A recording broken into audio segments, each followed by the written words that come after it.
es la que yo dije. Entonces, algo me dice que este dibujo no va a ser así, sino que podría ser algo así como esto. Esta cosa, por la intuición, me dice que esta cosa que se está deformando como así. ¿Sí lo alcanzan a ver? Entonces, haría así, para esta deformación, aquí yo sí tendré tracción y aquí yo tendré compresión. ¿La cogen o no? Sí. Listo. Venga, y ese nuevo dibujo, ¿cómo va con respecto a este otro? Se conserva, ¿cierto? Sí. Entonces, listo. Ahorita ya este dibujo, entonces aquí ya, para este dibujo, aquí esta parte se está traccionando y aquí se está comprimiendo. ¿La cogen o no? ¿Estamos o no? Bueno. Listo. ¿Qué más se observa ahí? Si esta sigue siendo la parte crítica. ¿Ya? ¿Alguna cosa más que se les ocurra a ustedes? El espaciamiento de las líneas, ¿qué me quiere decir? El espaciamiento de las líneas, eso es importante tenerlo en cuenta, porque el espaciamiento de las líneas me está indicando la variación del esfuerzo. Entre más líneas yo tenga, más pegaditas, porque el esfuerzo está variando muy rápidamente. ¿Y eso qué implica? En esas zonas donde yo tengo una variación del esfuerzo muy rápida, se supone que yo tengo que poner muchos noditos. O sea que eventualmente, en esa zona, si uno pudiera, tendría que poner una malla muy tupida para poder, ¿cómo se dice? Para poder calcular bien los esfuerzos, porque como los esfuerzos están variando tan rápido. ¿Sí me entiendes? Es algo así, como si, digamos, los esfuerzos están variando algo así como es. Yo voy a calcular el esfuerzo, los esfuerzos están variando muy rápido. Yo pongo una locura acá.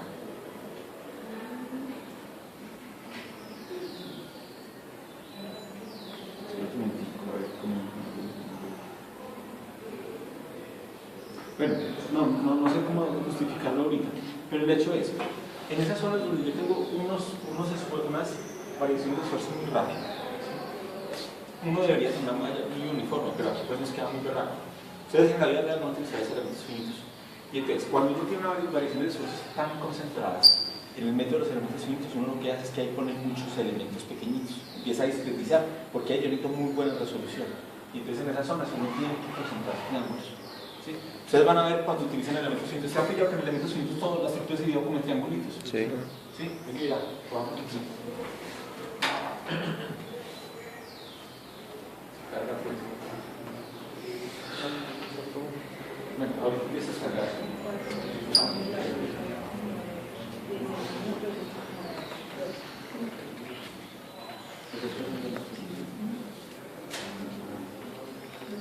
Miren que en el método de los elementos finitos ustedes van a ver una cantidad de triangulitos. ¿Sí? Por ejemplo, acá, una estructura. Aquí, etc. Entonces, ahí empiezan a ver los elementos finitos, cada uno es un elemento finito. Y acá van a ver que cada vez los elementos finitos son más pequeñitos. Miren aquí otra raya de elementos finitos. Cada uno es un elemento finito, cada uno de esos cubitos que yo tengo aquí. Bueno, aquí no se ve también. Estos huesos se ven muy chéveres. Es que no veo una como que me muestre lo que quiero mostrar. Ah, bueno, y esta de pronto. Bueno, no tengo ni idea qué será ese gráfico, pero supongamos que es un sólido.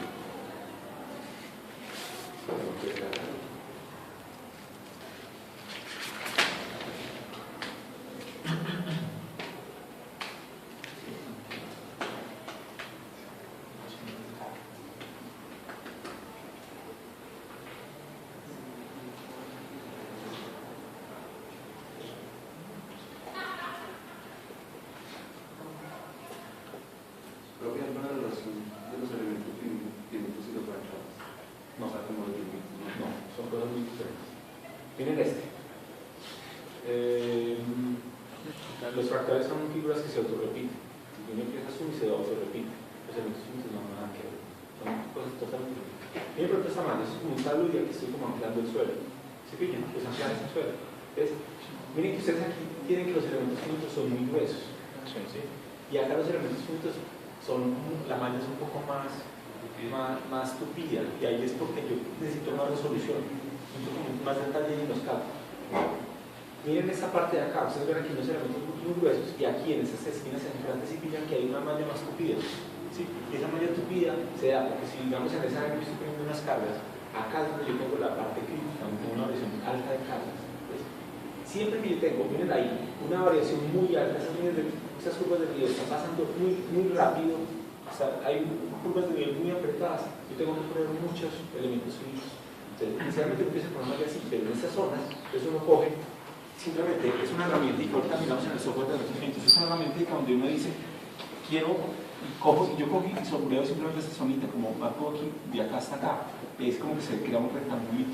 Y uno quiere, yo quiero en esa zona más elementos finitos, y se tupe en esa zona, que es lo que se está pasando acá. Yo cojo acá, le doy la herramienta y se tupe acá. ¿Sí la cojo? Profe, en la vida real, para solucionar ese problema, ahorita las elementos finitos. Para solucionar ese problema, ¿qué? pues que cómo se colocaría el refuerzo. Bueno, entonces sigma X y sigma Y están claros, ¿cierto?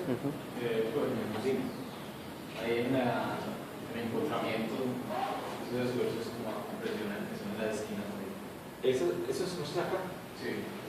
pero pues hay que, yo veo como esos colorcitos y este colorcito, pues no veo como mucha diferencia. El gráfico pues no me ayuda, no soy capaz de interpretar más de lo que ya vi.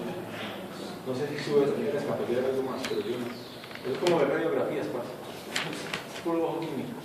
Bueno, entonces, tenemos ahorita el gráfico de los estados X. ¿Qué observan ahí? Los causantes máximos están en esa zona crítica. ¿Listo? Es lo único como que yo puedo identificar, no soy capaz de identificar más. ¿Estamos o no?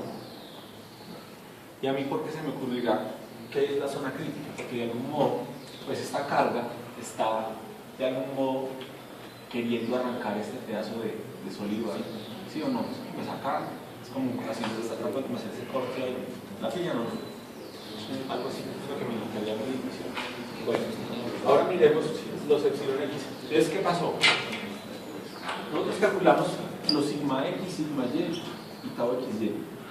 Entonces yo digo luego que epsilon X es igual a 1 sobre E de sigma X menos nu, sigma Y más sigma z, de acuerdo que el sigma z en nuestro caso es 0, porque tenemos tensión plana, ¿se acuerdan? Entonces, con este tipo de fórmulas, yo ahorita voy a calcular las deformaciones, ¿sí? Entonces, miremos las deformaciones en X y Z. Esta de acá es la deformación en X. ¿Cómo la entenderían ustedes? Porque esto se está estirando acá, donde está el cero. O sea que esta parte de aquí se está estirando. ¿Por qué estira esto acá? Esta tensión. Porque acuérdense que estaba tracción en la dirección X. ¿Sí?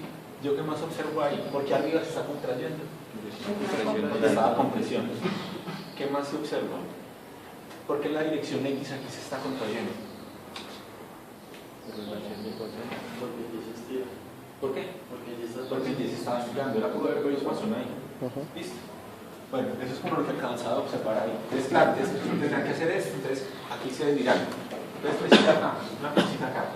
En esta zona se observa una contracción, dado que en la dirección Y observábamos que había una tracción. ¿Sí? Y entonces, por efecto de Poisson, bla, bla, bla, bla, bla. Y es lo que yo espero que ustedes hagan muy rápido. Y eso es lo que más me importa a mí, que sus gráficos. ¿Sí? Porque de todas formas, si eso no pasa en las sumatorias de cosas iguales a cero, pues no van a llegar acá. Y si ya pasaron esa parte de sumatorias iguales a cero, pues los gráficos van a salir. No va a haber dificultad y eso no es lo que más me importa a mí, que ustedes aprendan a interpretar los gráficos. Bueno, los gráficos de los epsilon Y. ¿Cómo lo interpretan ustedes el gráfico de epsilon Y? Entonces, ¿por qué acá se está estirando en Y? Relación de Poisson. Porque yo tenía una tracción en Y ahí, ¿cierto? Una tracción bastante alta. ¿Por qué se está contrayendo acá? Porque ahí en esa zona estaba compresión. Y entonces observemos que mientras acá se está estirando, aquí se está contrayendo por el efecto de Poisson. ¿Cierto? ¿Qué más observo yo acá?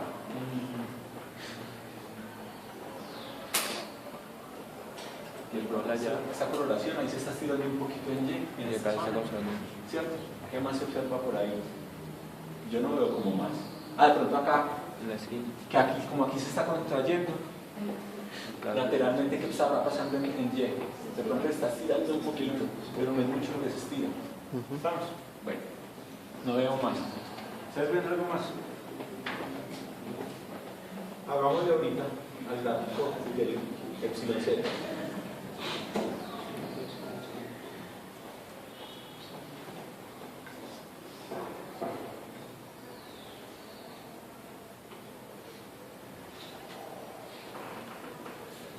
Ese es el gráfico de epsilon z. ¿Cómo lo interpretarían ustedes?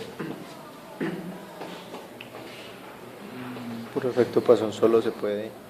Casi lógico que cambia como de ángulos esa esquinita. No, estamos hablando de epsilon z. Epsilon z. La formación en esta dirección. Todo está a tracción. Es que en los otros dos está prácticamente a compresión. Entonces, venga a ver. ¿Dónde está el estiramiento grande aquí? En la dirección X. En la dirección X teníamos el estiramiento grande acá. O sea que yo espero aquí contracción en esta zona, lo cual está pasando. Y estaba esperando contracción en esta zona. Y de hecho, miren que casi todo está contrayéndose. Sí. Y estamos esperando contracción ahí. ¿Cierto? Está todo correlacionado. Aquí yo tenía una tracción muy grande.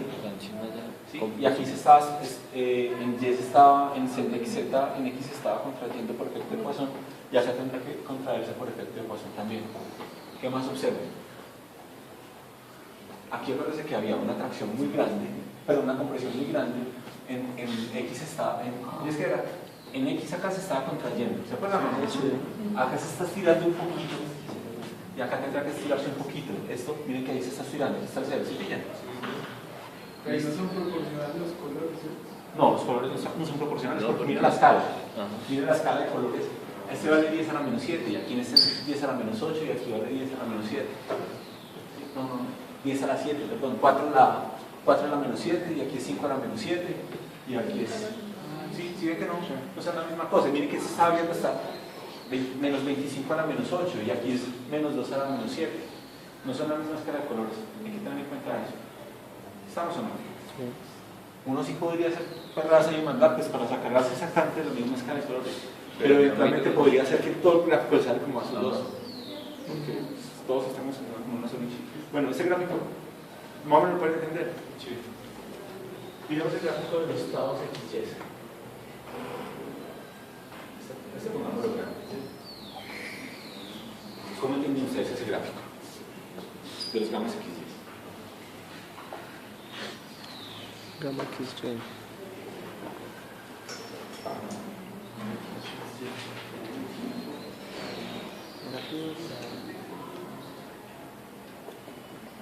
¿Qué piensan ustedes? Está cerrando. El ángulo se está cerrando.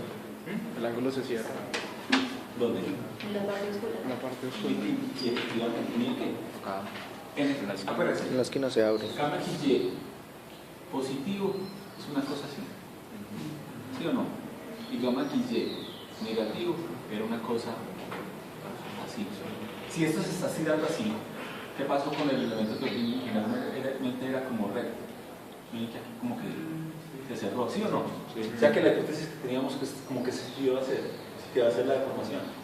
Y efectivamente, esta zona de aquí, el rectangulito perfecto de acá, el cuadradito perfecto de acá, miren la forma que está tomando para como medio estirarse así. ¿Estamos o no? ¿Qué más veo yo ahí? En esta zona tengo esa coloración azulosa. Ahí como que medio se está estirando como un poquito así, ¿cierto? ¿Estamos o no? De pronto el ángulo no es tan muy grande que sea, pero más o menos como que se cierra un poquito. ¿Estamos o no? Sí, ¿cierto? Sí. Y a uno le diría algo así como la intuición, por la forma que está tomando esto. ¿Qué más se observa por ahí? Ya saben, pues esta zona es bastante crítica. ¿Estamos o no? Bueno, ya calculamos las deformaciones que siguen. Los refuerzos. Entonces se calcula. ¿Puedo borrar esto? Desplazamiento. Los sigma x, sigma 1, la 4 dice que esto es sigma x más sigma y, medios más raíz de Sigma X menos sigma Y. sigma x menos sigma y Al cuadrado más tau y al cuadrado. más o menos, sigma 1, sigma 2, ¿se acuerdan o no? Sí. Miremos los esfuerzos más. Miren el gráfico de sigma 1 con sus inclinaciones. Entonces, ¿para qué sirvió el gráfico de sigma 1? Para leer pues. Según este cosa, pues yo veo que las tracciones máximas, esta parte es brutalmente compleja de manejar, ¿cierto? Porque tenemos ahí unas tracciones malucas. Y yo mirando esos refuerzos, se me ocurre la siguiente forma de poner el refuerzo. No sé ustedes si se les ocurre otra forma, pero a mí se me ocurre la siguiente. Sí, acuérdense que siempre hay que hacer una search interna. Para ese método del puntal tensor, siempre por dentro hay que hacer una search interna. Y a partir de esa search interna ya uno empieza a aplicar el puntal tensor. Yo veo esta línea acá. O sea que definitivamente aquí va a ir a una barra de refuerzo. ¿Cierto? Yo veo esta línea acá. Bueno, al menos aquí, esta parte, yo veo esta línea. ¿Estamos o no? Sí. Entonces, tenemos esta línea ahí. Pero yo de hecho subiría el refuerzo hasta arriba, como debería ser. Observe que yo veo aquí como esta línea diagonal y una línea como diagonal. ¿Estamos o no? Entonces, yo esta cosa, le pondría una barra acá y una barra de aquí a acá. ¿Cierto? ¿Les suena o no? Sí. Yo veo esta línea horizontal y veo esas líneas inclinadas ahí. Entonces yo pondría aquí este refuerzo y este refuerzo. ¿Estamos o no? Sí. Observo esta línea aquí vertical. Pondría este refuerzo acá. ¿Estamos? De algún modo las barras las tengo que agarrar de algún lado. O sea que voy a poner esta cosa de aquí para poder completar la cercha, porque la cercha yo no la puedo dejar como mal hecha. Miren que aquí yo le pondría esta barra aquí para agarrar también bien la cercha. ¿Sí? Voy a completar aquí el refuerzo para meter el refuerzo por todos lados. Pues, miren que tengo esas barras inclinadas así. O sea que yo también le metería esta cercha, bajo acá y le meto esta cercha. Y ese sería el refuerzo que yo metería. La de abajo. Y la de abajo. Ah, bueno, y la de abajo. Bueno, no, de hecho esto tiene que continuar porque está en la cimentación. ¿Estamos? ¿Le suena? Sí. Ahí está. Ese sería el refuerzo. Acuérdense pues que esta zona es bien crítica. Póngale incluso otra barra ahí por si las moscas. Aunque esta no va a estar ahí carnudito. ¿Listo? ¿Algo más hay que decir ahí? Eso tiene que ser pues como simétrico, ¿Qué cosa simétrica? la cercha. Pues no, pues simétrico no, sino que digamos la diagonal pegue ahí igual allá. O sea, o como uno vea la inclinación de las líneas. No, pues se tiene que tratar de seguir tanto como se pueda la inclinación de las líneas, pero simplemente una guía.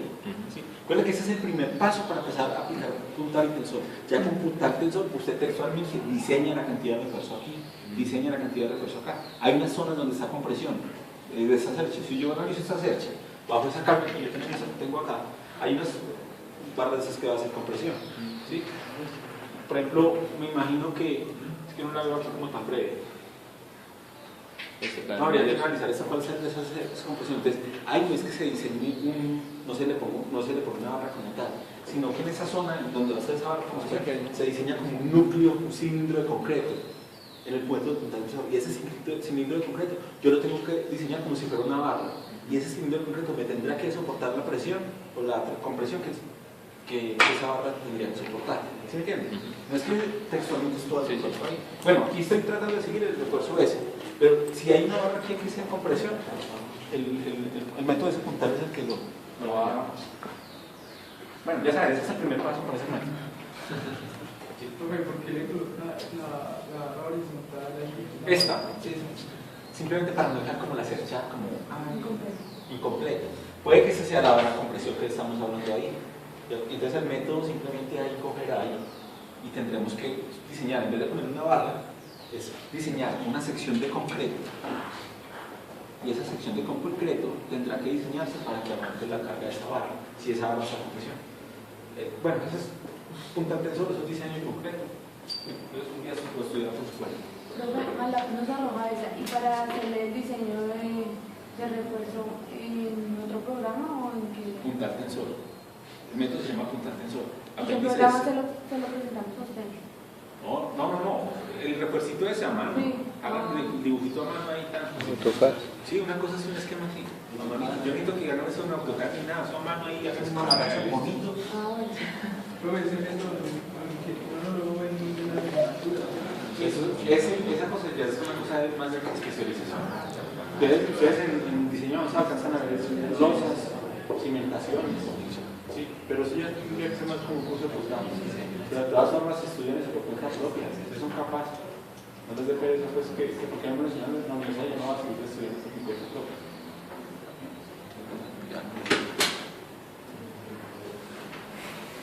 Ustedes han pillado que frente a costelerías hay una almacén de la Chevrolet. Sí. Y ahí tiene puros carros, ¿sí? Yo conozco a un muchacho que hizo esa cosa, es un man, cuando él diseñó eso, tendría por ahí 25 años, ya de ustedes, y algunos de ustedes, ¿sí? Y...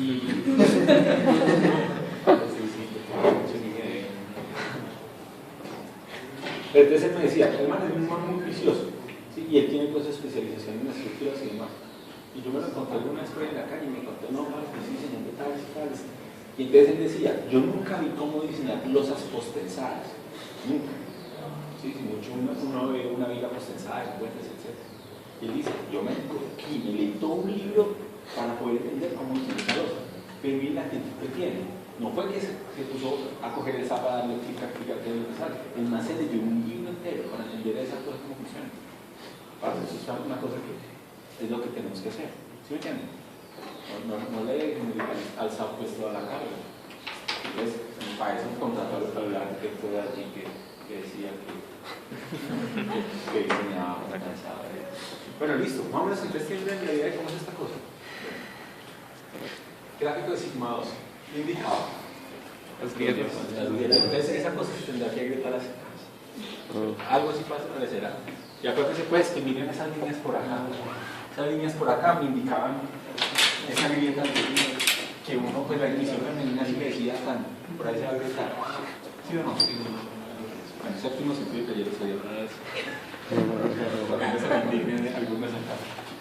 Bueno, listo, estamos a nombre. Entonces aquí está la grieta esa, se ve, y bueno, y esas otras grietas pues aparecerían, obviamente, suponiendo que no tengo refuerzo, porque el refuerzo tendrá que soportar eso. Pero si yo no quiero refuerzo, de algún modo eso tendría que agrietarse, si el refuerzo fuera insuficiente, si se tendría que agrietar. ¿Estamos o no estamos? Pero hay alguna forma de modelar eso pues con recuerdos y todo. No, pues me imagino que algún programa de esos lo hará. Pero ¿cómo así? Sí, pues que me diga, digamos, si van a haber grietas o no, pues ya con el refuerzo. No, pues con elementos finitos lo haces perfectamente. Entonces, en elementos finitos textualmente usted pone las barras, ¿sí? Les pone la propiedad del material y vuelves a analizar todo. Y vuelve a ver, entonces ahí mira dónde van a aparecer las cosas. ¿Sí? No, por eso con elementos finitos, ¿sabes? Elementos finitos es una chingada, no modela de todo. Modela desde hasta... No, con eso se hace de todo, lo que usted quiera modelar. Yo les decía, uno puede modelar una raqueta, uno modela, por ejemplo, textualmente cómo cae un dado. No tiene un dado, pero cae. Lástima que no sé cómo encontrar el video, pero alguna vez vi ese dado, el dado caía, se veía como los ojos variaban dentro del dado y cómo rebotaba y volvía a caer, una chimba, y se veía todo lo que estaba entender y cómo se giraba el dado. Chévere, ¿no? Ese método es brutal, eso sí me pasó. Bueno, y los tau máximos, pues, ¿sabe pues? Bueno, ese gráfico de los tau máximos, aquí pues, me indica que ese punto es crítico. Y ese gráfico, pues, hasta ahí llego, nunca he entendido eso como para qué sirve, porque como el concreto va a fallar primero a tracción antes que cortante, pues, sí. De pronto a mí se me puede ocurrir que ese gráfico de tau máximo puede funcionar muy bien cuando las estructuras tienden a fallar por cortante. ¿Qué estructuras tienden a fallar por cortante? Madera. Las ménsulas son una. Habría que hacer un dibujito un día de una ménsula a ver qué pasa. ¿Sí? ¿Saben qué es una ménsula, cierto? Donde se apoyan los puentes. ¿Sí? Yo tengo un puente, una columna de un puente, y aquí voy a poner el tablero del puente. Esta cosa tenderá a apretarse así, por cortante. También, por ejemplo, cuando ustedes tienen esas vigas que son hechas de varios materiales, se ha pillado que a veces hay vigas de madera que cogen, la parte superior es de una madera más fina, la parte intermedia es una madera que no es tan bonita. Pues, ¿sí me entiendes? La parte superior es una madera que da un visto bonito, etc. Y la parte de la mitad no es una madera tan bonita, luego la parte de madera única. Sí, de esos han visto que existen. Entonces, ¿qué hacen? Eso como es, esas vigas de madera con un pegamento especial, y eso pues se pone. Entonces, ese tipo de vigas tienden a fallar por cortar, y cuando falla una viga de esas, lo que pasa es que el pegante falla por este esfuerzo cortante que hay entre cosas. Y eventualmente, pues me imagino que este gráfico puede que nos indique entonces ahí cómo hacer otra cosa. ¿Estamos o no? Bueno. ¿Qué más les puedo decir? Ya, eso era todo. Entonces, miren por lo que vamos a hacer. Está con la noticia. Vamos a volver a apoyar esa estructura, pero ahorita sí podemos asumir eso. Entonces, por acá tenemos software que se llama Comsol. Comsol es uno de tantos software que existen de elementos finitos. Hay muchos en el mercado. Sí, exacto, también se puede hacer elementos finitos. Muchos software. Y yo les mostré el puente ese de Corea, no, es una cosa que de pronto uno puede considerar. Una vez pues, tiende a comprar ese software comercial de tabs, apps, etc. Porque uno ha escuchado tantos colegas y ha escuchado tanto marketing de eso, pues que uno al final tiende a decir, bueno, compremos uno de esos. Pero también la cosa es que en el mercado hay mucho software libre. Y la pregunta es, ¿lo conocemos? Es una de las cosas que uno debería hacer. Es de pronto para lo de uno, ¿será que vale la pena comprar algo o utilizar, aprender a manejar un software libre? ¿Sí? Eso es una duda que no le queda. Yo tengo un parcelito que el man lástima no aceptó aquí hubo una convocatoria con empresas de ¿ustedes pierden? No. Bueno, a principio de año, una convocatoria con un profesor de geotecnia y el man la ganó, pero el man no quiso aceptar porque no le pagaron lo suficiente lo que él quería. A mí me hubiera gustado que hubiera quedado él, porque ese man tenía como todos los dos mundos. El man tenía su doctorado, el man sabía como putas de métodos numéricos para geotecnia y el man tenía experiencia práctica. El man estudió en Alemania, trabajó en Alemania, el man súper impresor de la ingeniería, y él fue uno de los tantos que diseñó la expansión del canal de Panamá. Después tuvo algo. Y el man también me comentaba pues, de unos proyectos de unas superautopistas brutales que le tocaba hacer por allá en Polonia. Y la cagada es que, imagínense esos puentes de esas autopistas. Aquí por aquí van los carros y por acá también acá son los otros. Y aquí yo tendré estas cimentaciones. Entonces él me decía, por ejemplo, que tenían unos problemas brutales diseñando esas cimentaciones, porque estos eran unos limos súper... pues que se consolidaban plásticos. Entonces que las soluciones geotécnicas que él daba con esto era brutal, pues, y tenían que modelar eso por elementos finitos. El man tenía la experiencia para que de pronto aquí necesitamos y que no tenemos tanto en el medio. No, y el man no aceptó. Pero bueno, pues es que hablando con el man me decía que le gustaba calcular mucho sus cosas de geotécnica con software libre. Ni siquiera utilizaba software comercial, software libre. Y por ejemplo, a él le gustaba utilizar para sus cosas un software que se llama OpenSys.